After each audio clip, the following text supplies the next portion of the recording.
Chers bien-aimés, bonjour. Vous êtes sur notre plateforme Shingirina Imana, rendez témoignage pour Dieu. Voici, je suis encore de nouveau là et je ne suis pas seul, Dieu merci. J'ai un invité, un frère en Christ que j'aime bien, que j'aime beaucoup, et c'est quelqu'un qui sert le Seigneur et qui a accepté de venir ici pour nous partager la parole de Dieu. J'avais un certain nombre de questions à lui poser, ou j'aurais aimé lui poser beaucoup de questions. Faute de temps, cela ne sera pas possible, mais quand même, il va nous parler, il va nous donner l'essentiel de ce que nous souhaitons savoir au sujet des temps que nous vivons. Avant de le recevoir, nous allons prier. Éternel Dieu, nous te bénissons, nous te glorifions au nom de Jésus. Nous te disons merci, ô Dieu créateur de tout ce qui existe, tout ce qui a existé. Tu es créateur de toutes choses et nous te remercions. Nous te remercions parce que tu t'es fait connaître à nous. Où est-ce que nous aurions pu te connaître? Toi qui nous as créés, toi qui es notre Dieu, nous te disons merci. Merci encore une fois pour cette occasion que tu nous donnes d'être présent dans ton champ, en train d'annoncer la bonne nouvelle. Nous sommes incapables de dire quoi que ce soit sans ton esprit. Déverse ton Saint-Esprit sur nous, protège-nous contre tout ce qui est plein de l'ennemi. Que seulement sortent les paroles ou la parole que tu veux que nous prononcions pour toi et en ton honneur. Merci. Nous t'invitons, viens au milieu de nous, parce que ta parole nous dit que là où 2 ou 3 seront réunis en ton nom, tu seras au milieu d'eux. Et nous sommes 2 ici. Nous ne sommes pas seulement 2 parce qu'il y a les auditeurs qui vont se joindre à nous tout à l'heure. Et donc, nous t'invitons, que ton esprit soit actif en nous et que personne ne rentre comme il est venu. Merci, éternel Dieu, pour ton amour infini, pour cette grâce que tu viens de nous faire. C'est au nom du Seigneur Jésus-Christ que nous avons prié. Amen. Amen. Pasteur, cher bien-aimé, j'aimerais que tu te présentes à nos auditeurs qui sont curieux de te connaître. Tu n'es pas tellement un inconnu. Au Burundi, tu es connu et tu as fait le Congo, tu es connu en Zimbabwe, tu es connu au Zimbabwe, tu es connu en Zambie et peut-être même ailleurs. Et c'est quoi? Au Moyen-Orient, tu as été au Moyen-Orient, si je me souviens bien. Ah, maintenant, tu comptes beaucoup de pays que tu as déjà visités. Maintenant, je te prie de te présenter au public. Ouais. Merci beaucoup. Bon, c'est vraiment une joie et un privilège pour moi de pouvoir vous rencontrer. D'abord, le pasteur Hilaire que je rencontre sur cette plateforme pendant cette émission. Oui, je suis déjà là. Je disais donc que c'est aussi une joie de pouvoir me présenter à tout ce public virtuel qui va nous suivre. Comme vous le disiez tantôt, c'est Yakal Prospère. Je suis pasteur de l'une des églises de Pentecôte, une succursale de l'église de Pentecôte de Gishiha. Oui, pour ceux qui ne connaissent pas Gishiha, c'est une des premières missions de l'église de Pentecôte au Burundi qui a commencé dans les années 1935. Et voilà, ça c'est l'église qui a été construite dans les années 60, vers les années 70. J'ai été l'une des personnes qui a vu construire cet édifice qui n'est plus vraiment à même de contenir tous les membres de l'Église là-bas.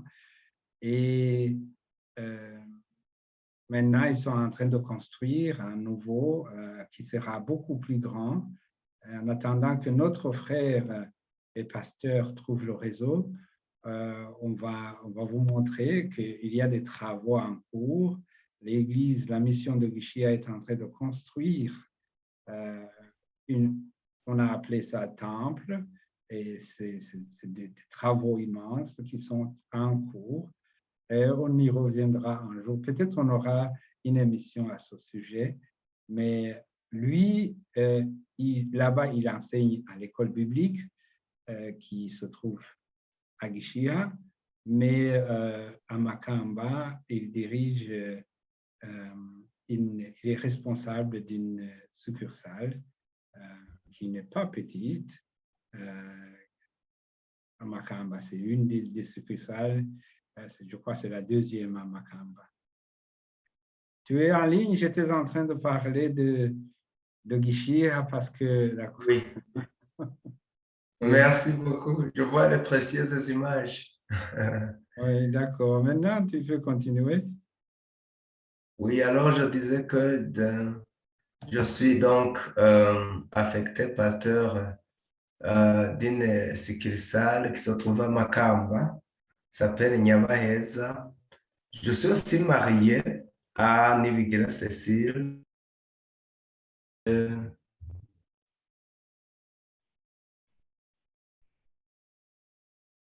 Tu disais, tu es marié à Nivigira et tu as... oui, j'allais terminer en disant que aussi nous avons eu la grâce d'avoir nos 7 enfants et pour tout, nous bénissons le Seigneur. Euh, Est-ce que ça suffit comme présentation? Ah oui, ça va, ça suffit, ça suffit. Merci. Merci beaucoup. Avec Oui, plaisir. C'est que en Occident où je me trouve, quand on parle de cet enfant, il y en a qui n'arrivent pas à le mettre dans leur tête. Ça devient difficile à comprendre. Hein. Il n'y en a plus des familles comme ça, et c'est très rare, c'est vraiment très rare. Ouais. Mais oui, ça c'est bien. Et nous sommes contents alors de te recevoir ici. Je suis personnellement comblé de te recevoir ici. Euh, je voudrais que euh, tu nous parles des temps que nous vivons, ou de la nouvelle, ou de, quelles paroles devrions-nous adresser aux croyants et aux non-croyants en ce moment précis? Quel est le message que tu réserverais Hmm. aux chrétiens ou aux non-chrétiens aujourd'hui? Hmm.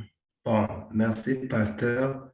En fait, comme chrétien, d'abord, comme serviteur de Dieu aussi, euh, j'ai après un certain temps compris que l'Église se trouve dans ce monde et elle a un message à communiquer, un message aussi qui doit rencontrer les auditeurs. Donc, un message, Mm. un message qu'il doit communiquer. Mm. Et en le communiquant, ben, c'est un message qui doit rencontrer les besoins et les attentes quotidiens et contextuels des récepteurs.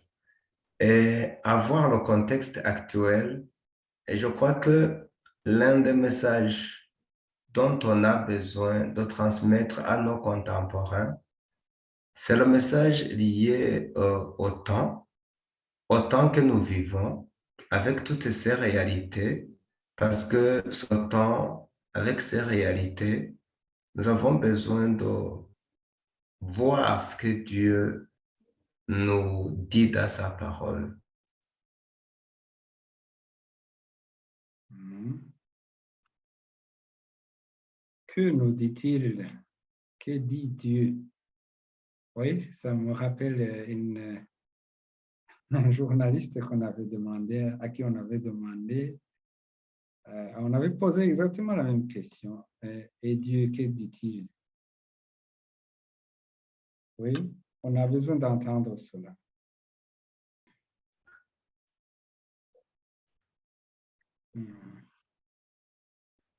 Non. Oui, vas-y, vas-y.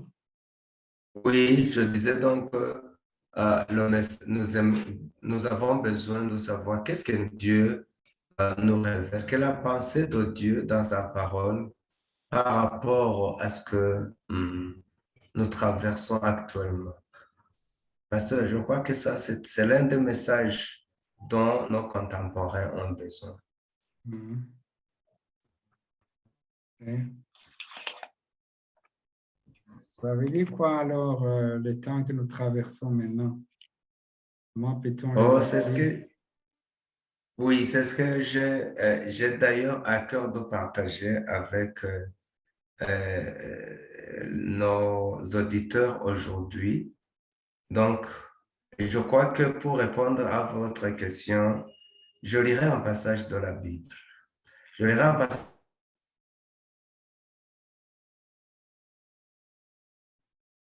Je crois qu'il nous a déjà dit ce qu'il voulait lire.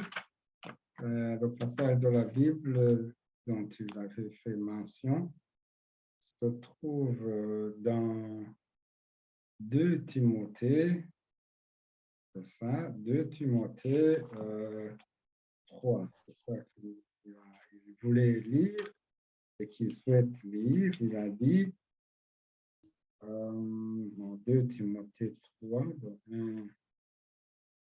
1 à 6, c'est pas quoi. Sache que dans les derniers jours, il y Oui. aura des temps difficiles. C'est ça. Amen, c'est ça.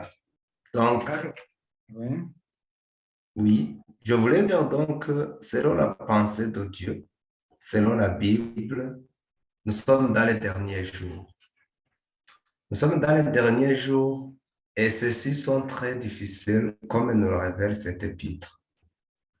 Ici, le serviteur de Dieu, l'apôtre Paul, il vivait au premier siècle, comme nous le savons, mais d'une manière euh, sous forme de révélation.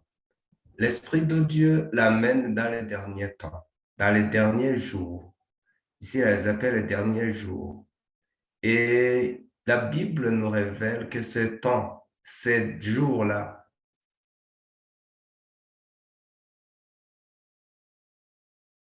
Oui. Pendant ce temps, les hommes seront égoïstes, amis de l'argent, fanfarons, hautains, blasphémateurs, rebelles à leurs parents, ingrats et religieux, insensibles, déloyaux, calomniateurs, intempérants, cruels, ennemis des gens de bien, traîtres, emportés, enflés d'orgueil, aimant le plaisir plus que Dieu, ayant l'apparence de la piété, mais reniant ce qui en fait la force. Éloigne-toi ces hommes-là. Hein? Je crois que c'est ça, le passage dont le pasteur voulait nous partager. C'est ce que je viens de lire. Il nous a aussi proposé une autre lecture qui concerne aussi les temps de la fin, parce qu'il parle de la fin de la fin. C'est ce qu'il nous a dit, la fin de la fin, donc c'est maintenant. Et il nous a cité un passage qui se trouve dans Hébreux 1 à 2. Après avoir autrefois à plusieurs reprises et de plusieurs manières parlé à nos pères par les prophètes, Dieu, dans ces derniers temps, nous a parlé par le Fils, qu'il a établi, héritier de toutes choses, par lequel il a aussi créé le monde. C'est cela, bien aimé. tu voulais nous parler de ce passage. Et si j'ai bien retenu, parce que nous avons fait un entretien en notre langue, en Kirundi, et oui, voilà, nous avons déjà lu 2 Timothée 3, de 1 à 5, et Oui, Hébreu 1, de 1 à 2. oui. Oui. Maintenant, tu peux continuer? Oui, je disais donc que ici, la Bible nous révèle combien ces derniers temps, ce sont des temps difficiles. Des temps difficiles. Je pense pouvoir insister sur la difficulté de ces derniers temps pendant notre entretien. Mais je voulais d'abord qu'on se penche sur la question de savoir quelle est.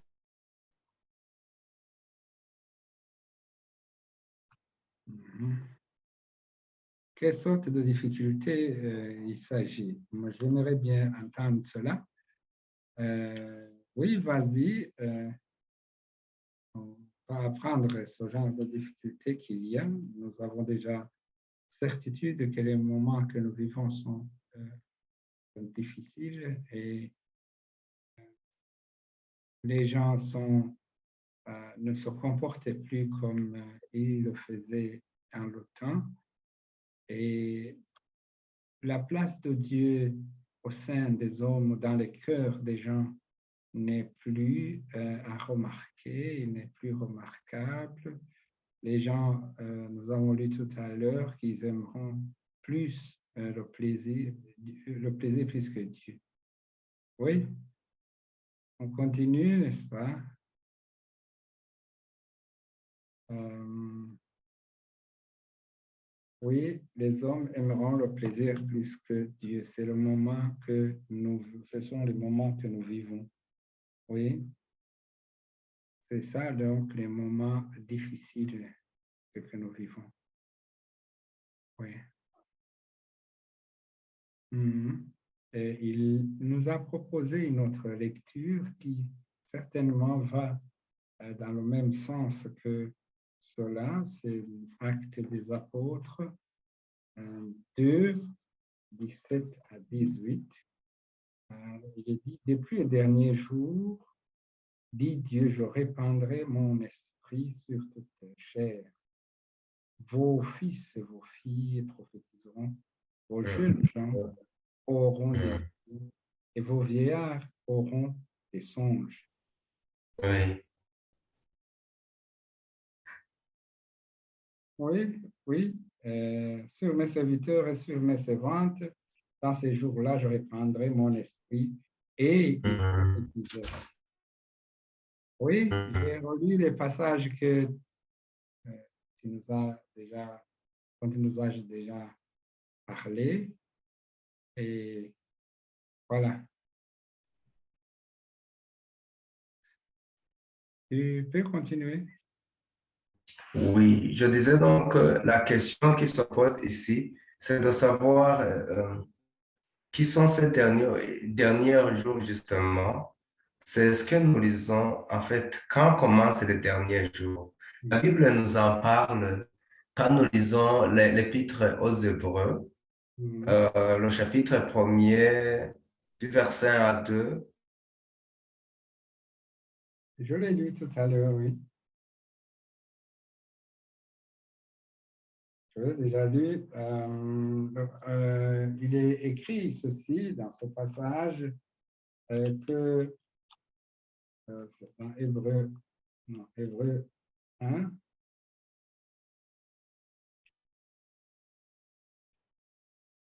Oui, Hébreu 1, verset 1 à oui, le 2. verset 1 à 2. Oui. Après avoir autrefois à plusieurs reprises et de plusieurs manières parlé à nos pères par les prophètes, Dieu, dans Mhm. ces derniers temps, nous a parlé par le Fils, qu'il a établi héritier de toutes sortes, de toutes choses, par lequel il a aussi créé le monde. Voilà. Donc, quand commencent les derniers temps, ici l'auteur de l'Épître aux Hébreux nous montre que dans l'Ancien Testament, donc dans les temps anciens dans la Bible veulent parler de la période précédant la naissance de Jésus. Alors, quand Jésus est venu, il est venu comme pour commencer les derniers jours, parce que la Bible nous dit dans ces derniers jours, alors que dans les anciens jours, dans l'Ancienne Alliance, dans l'Ancien Testament, dans les temps d'avant la naissance de Jésus, Dieu nous parlait à travers les prophètes. La Bible nous révèle ici que dans ces derniers temps, Dieu nous a parlé à travers son Fils, à travers son enfant, Jésus. Jésus donc est venu dans les derniers temps. C'est-à-dire qu'avec la naissance, avec l'avènement de Jésus, c'est déjà les derniers temps qui commencent.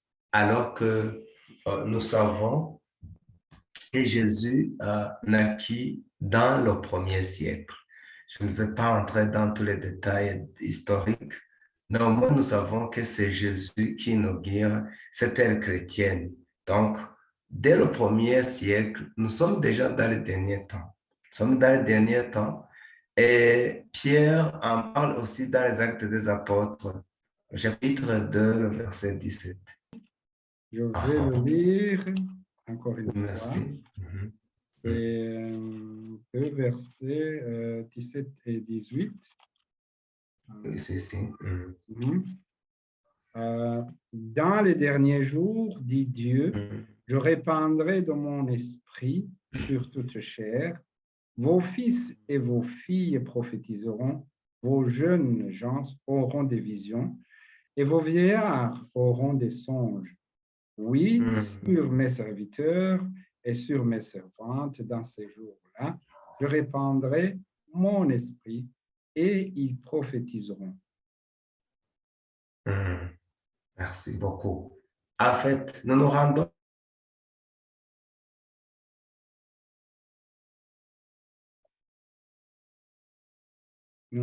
compte que ces temps, bon, il se passeront des événements particuliers donc dans cette période. C'est ce qui se passe aujourd'hui. Oui, tu continues. Nous nous rendons compte que, comme je le disais, les derniers temps ont commencé déjà avec Jésus, mais aussi avec l'avènement du Saint-Esprit, le jour de la Pentecôte à Jérusalem, quand les apôtres furent baptisés du Saint-Esprit pour la première fois, parce que Jésus avait promis que quand il s'en irait, il prierait le Père d'envoyer un autre consolateur. Donc, alors que Jésus, quand il était avec les disciples, il les consolait, il les accompagnait, il a trouvé bon d'envoyer la troisième personne de la Trinité pour continuer à accompagner, à consoler, à fortifier les disciples. Enfin, c'est donc avec l'avènement de Jésus et l'avènement du Saint-Esprit, c'est déjà les derniers temps qui sont là. Mais alors, il y a lieu de se poser la question. Alors pour nous, qui vivons plus de 19 siècles loin de l'avènement de Jésus et du Saint-Esprit, où est-ce que nous en sommes par rapport à la chronologie? Moi, je crois que nous sommes à la dernière phase des derniers temps. Nous sommes à la fin des temps de la fin. S'il faut que je me permette une telle répétition tautologique. Nous sommes à la fin des temps de la fin.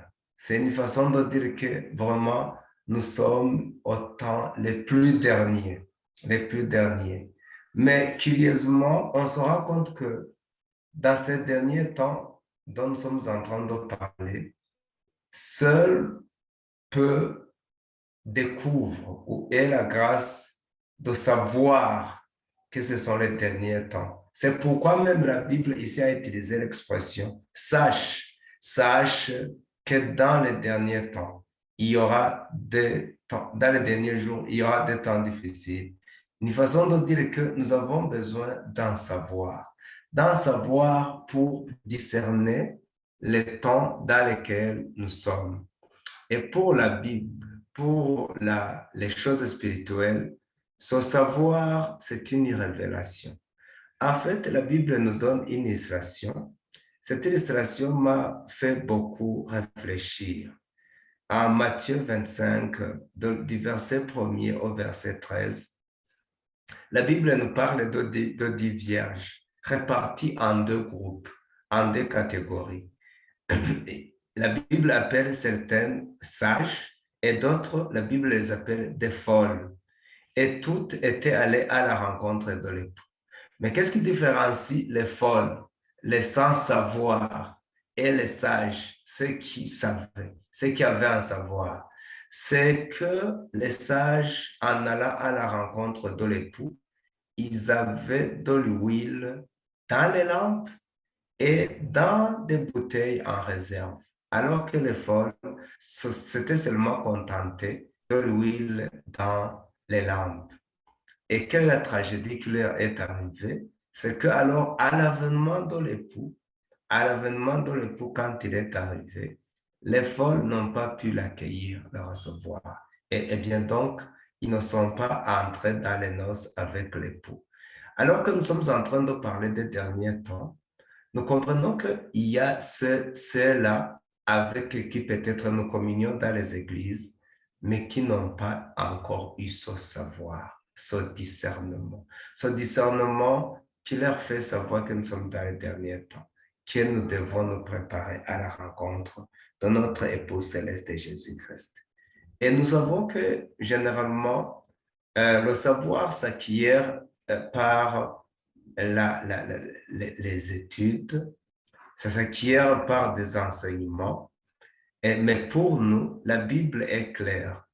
Elle nous révèle en Proverbe 1,7 que la crainte de l'Éternel, c'est ça le commencement de la sagesse. C'est ça le commencement du savoir.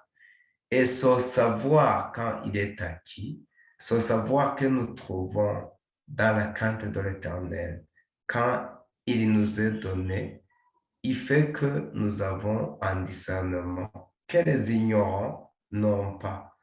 La bonne nouvelle donc est que Dieu lui-même a promis de nous instruire.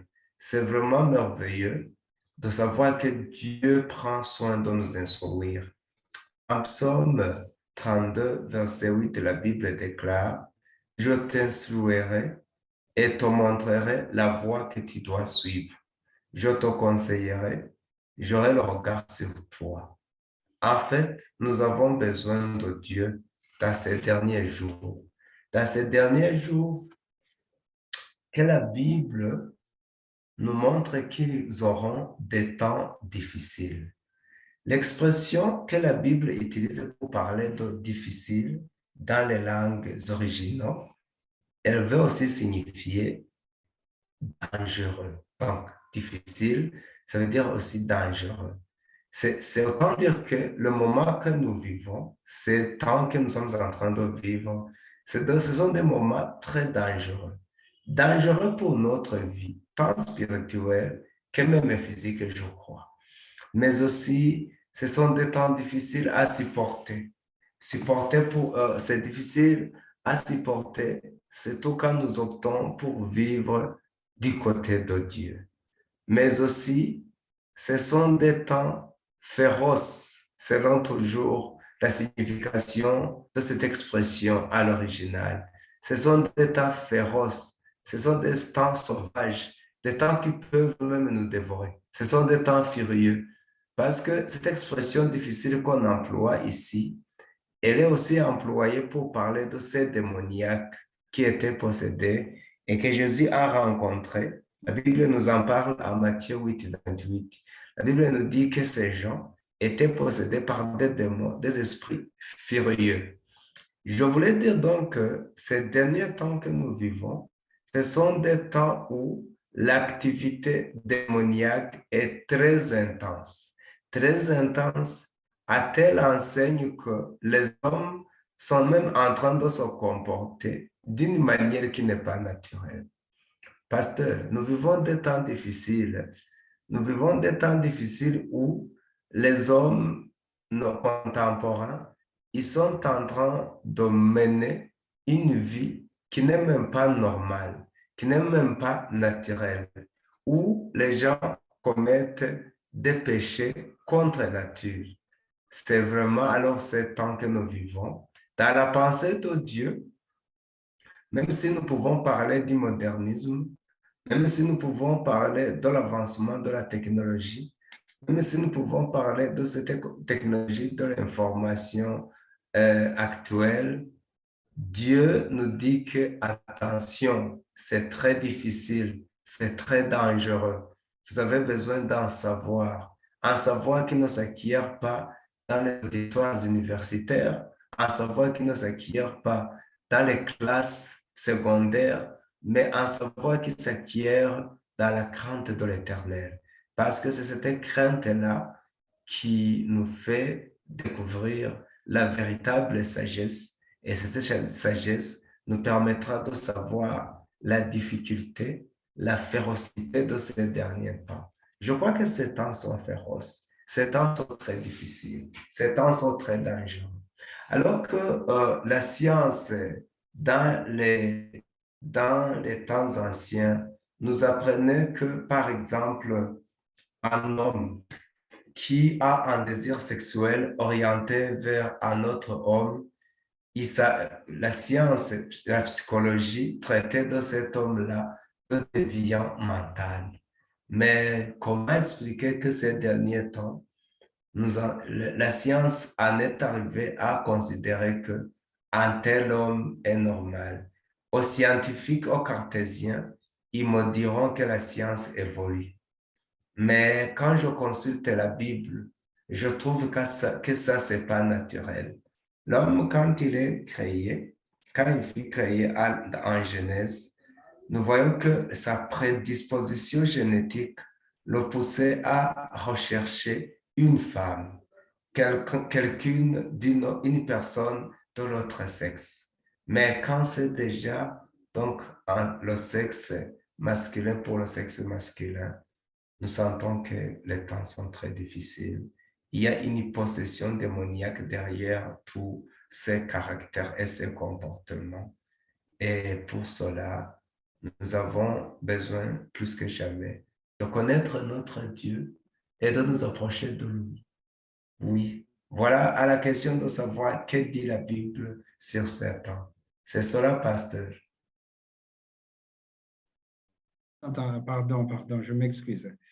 Je disais, oui, et maintenant, à nous, quel doit être, qu'est-ce que nous devons faire? Si je me rappelle bien de ce que Pierre a dit aux Juifs qui venaient d'entendre l'histoire de Jésus et de la condamnation qui les attendait. Et ils ont crié, mais que devons-nous faire? Et nous, que devons-nous faire, les gens de ces temps-ci? Oui, merci beaucoup pour la bonne question. Justement, cette question est aussi vieille probablement que faut-il dire que l'humanité, parce que l'homme face aux questions spirituelles de la vie, que les philosophes appellent des questions ontologiques, et l'homme se demande toujours qu'est-ce qu'il faut faire, qu'est-ce qu'il faut faire. Je crois que cette question est très importante parce que après toutes ces réalisations technologiques que nous avons déjà atteintes dans notre société, après tout ce que nous pouvons considérer comme miraculeux dans la science, l'homme reste avec un vide.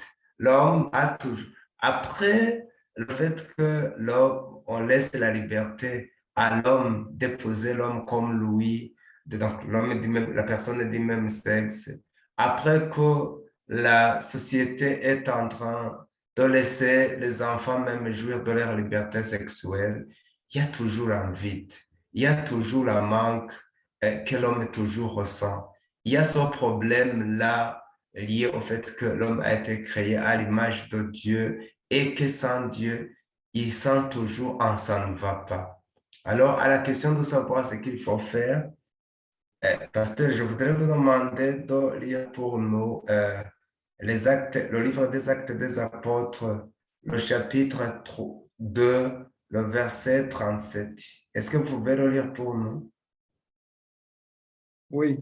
Après avoir entendu ce discours, ils eurent le Hmm, cœur vivement touché et hmm. ils eurent le cœur vivement touché et ils dirent à Pierre et aux apôtres, Hommes, frères, que ferons-nous? Et la réponse au verset 38. Pierre répondit, Répentez-vous et que chacun de vous soit baptisé au nom de Jésus-Christ pour le pardon de vos péchés et vous recevrez le don du Saint-Esprit. Cette réponse est vraiment est celle que je peux aussi donner. Je crois que dans ces temps-ci, nous avons deux groupes de gens, comme nous l'avons même illustré avec le passage de Matthieu 25. Il y a d'abord ceux-là qui sont folles, qui sont fous, qui sont insensés. Bon, ce sont des termes lourds, mais moi je suis en train de citer la Bible, qui sont insensés, que la Bible traite de fous. Parce que la folie dans la parole de Dieu, c'est ne pas reconnaître Dieu et se laisser diriger par lui et se laisser instruire par lui. Alors, à ce groupe-là, de ces gens qui vivent selon leur volonté, de ces gens qui vivent selon leurs désirs et non pas selon la volonté de Dieu, la Bible dit, répandez-vous. Qu'ils se répandent. Qu'ils se répandent. Ici, le message de la repentance ne s'adresse pas seulement à ceux qui ne font pas partie des églises, mais c'est pour toute personne dont sa vie n'a pas encore accepté Jésus comme son Sauveur et son Seigneur. Car en effet, la repentance veut dire aussi ce changement d'attitude, ce changement-là que nous adoptons, nous décidons de changer de la manière de voir les choses et acceptons de nous aligner du côté de Dieu et voir tout selon la perspective divine. Alors, de cette manière, nous acceptons d'abord que la façon dont nous vivions avant, ce choix était contraire à la volonté de Dieu. Et nous acceptons de demander pardon à notre Dieu. Parce que quand nous n'avons pas encore pris la décision de faire de Jésus le Seigneur et le Sauveur, nous ne sommes que des pécheurs et des rebelles. Là, nous avons besoin de nous arrêter un instant et nous disons, mais qu'est-ce que nous sommes en train de faire? Qu'est-ce que nous sommes en train de vivre? Et dire, Seigneur, pardonne-nous. Nous n'avons pas été ce que tu as voulu que nous soyons. Et désormais, Jésus, nous voulons que ton sang nous purifie. Et quand nous faisons ça, nous acceptons aussi de nous laisser diriger par la pensée de Dieu. La pensée de Dieu que nous trouvons dans sa parole, la pensée de Dieu aussi qui est imprimée dans notre conscience. Et puis, à ceux-là qui peut-être ont déjà fait cette expérience de la rencontre avec Jésus, de la repentance, je voulais ajouter ceci que ils ont besoin de faire la deuxième expérience seul du baptême dans le Saint-Esprit. Parce que ici, la Bible nous a dit, vous recevrez le don du Saint-Esprit. Ce don-là du Saint-Esprit nous rend capables de tenir même devant l'opposition, nous rend capables de rendre témoignage de Jésus, même si on se moquerait de nous, nous rend capables de tenir quand même il y a des persécutions. Parce que la difficulté de ces temps-ci, c'est que quand nous osons nous tenir du côté de Jésus, nous pouvons être même persécutés comme la Bible même nous en parle dans la deuxième épître de Paul à Timothée, le chapitre 3, le verset 12, que ceux qui voudront vivre pieusement en Jésus-Christ, ils seront persécutés. Alors pour tenir dans ces persécutions, pour tenir dans ces oppositions, Nous avons besoin de la puissance du Saint-Esprit. Et je voudrais vraiment ici avertir tous les croyants, tous les chrétiens qui vivaient dans ces derniers temps.